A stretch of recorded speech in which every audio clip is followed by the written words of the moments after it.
Today let's talk about the versioning of our API. Currently we have employee APIs, right? And within that employee API we have few endpoints like get, post and delete endpoints. Right. Now if the requirement comes that we have to change something in our, let's say, get controller, which may impact the existing functionality. For example, you need to, currently what we are doing is we are just sending this list, right? Maybe if we want to add pagination, so it will be changed, right? It will have the page size, page number, and this sort of things. In that case, the response structure is getting changed just from a list to object, and then inside that object we have the list in some separate property. In that case, we may not want to touch the existing one. We may introduce a new API which will take some parameter and return the response. In that case, what we'll do, we'll use the versioning. So existing subscriber, existing client, those will continue to use the existing one, and new one will be used in new places or whoever wants to implement or use that pagination kind of thing. So what we have to do in that case? So first thing we need to have two, we need to have two packages, versioning MVC and versioning MVC API Explorer. So go to NuGet Package Manager. I have these to install.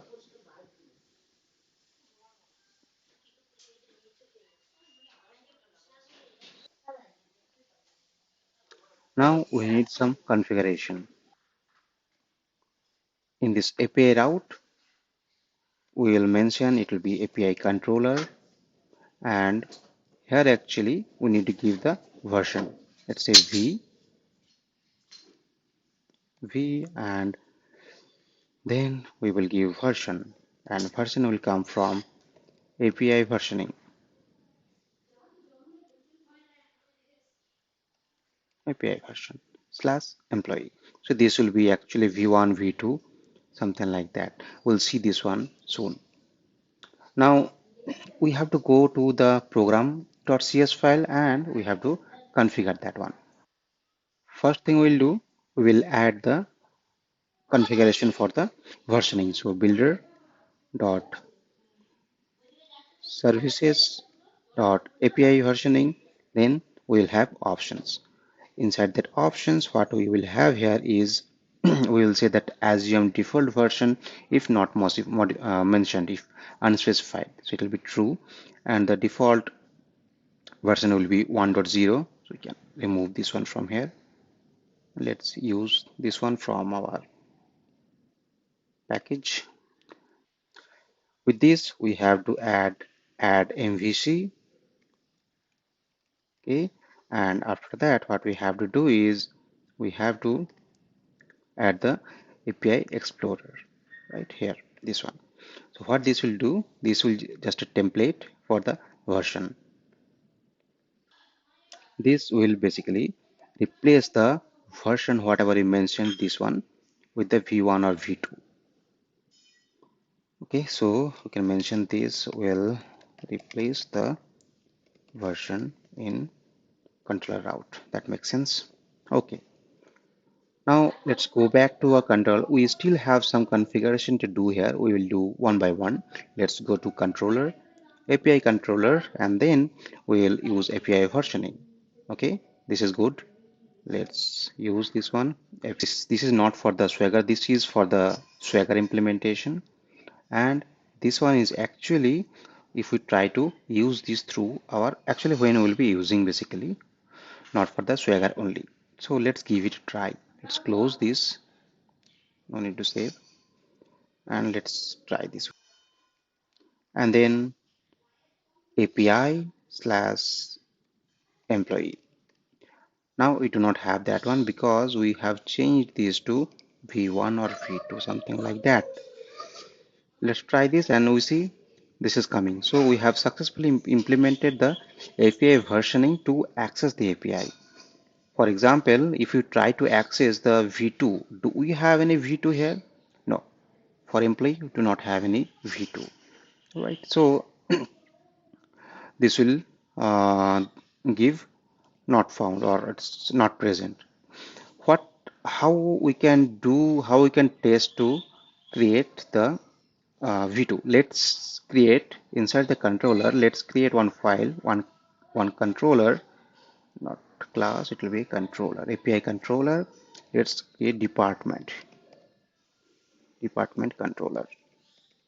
Okay. Inside that department controller, let's change this one as well. Let's copy from here.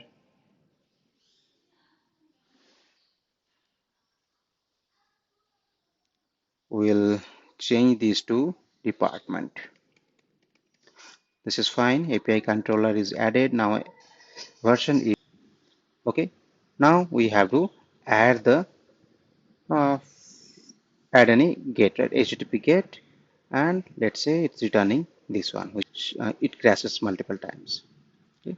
So okay, this is coming now, which is good. Now what if we get an ID, right? So it will be string ID. Okay, I define another class, basically the same name class, and that is accepting one ID. And in this case, we are just returning the received ID is the ID. You can give equal to here. Say okay. Let's give it a try. So version 2 is good here, and if we give 1 2 3 is the ID, received ID 1 2 3. And if we do not give, what will happen? It will give us the existing list, right? So let's stop the server. Here we have okay, let's clean this up. Let's remove this weather forecast API. We do not need that one now because we have our own endpoint. Let's clean this up a little bit. Okay. In this use Swagger UI, we can have our options to configure those endpoints. So options dot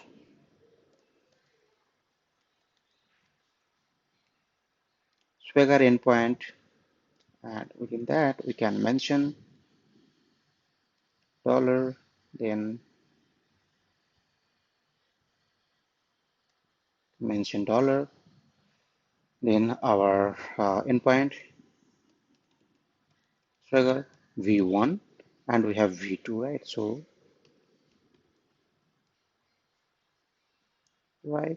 we will have slash at the beginning, and then we will mention the drop down values. So version v1, and same way we can define for v2 as well. So we have v2, and we can say that okay, this is the v2. So now let's give it a try. Version v1 and version v2, which is perfectly fine for us. So now if we go to v2, what will happen? We still don't see our department v2 API. What we have to do in that case? Let's do that one as well. Let's do that. So options dot Swagger documentation, Swagger doc will have v1. We will have v1, and now new open API info, and within that we can pass title. So what, and the version is v1.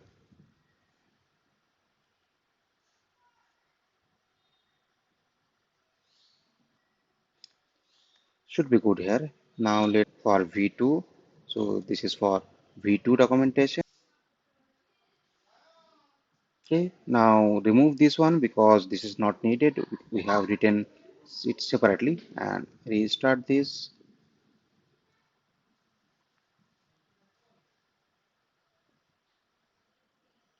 Let's give it a try. Okay, fine. This is coming now. Let's go to our V2. Actually, V2 is also present, which is correctly working. We can give it a try. For V2, we have to pass the ID. What ID will pass? Let's pass anything. Okay, what is the response? This is the response for V2. If we go to V1 and try to access the same endpoint but V1 version, try this out. See, we do not have any option to pass the parameter and we're getting a list.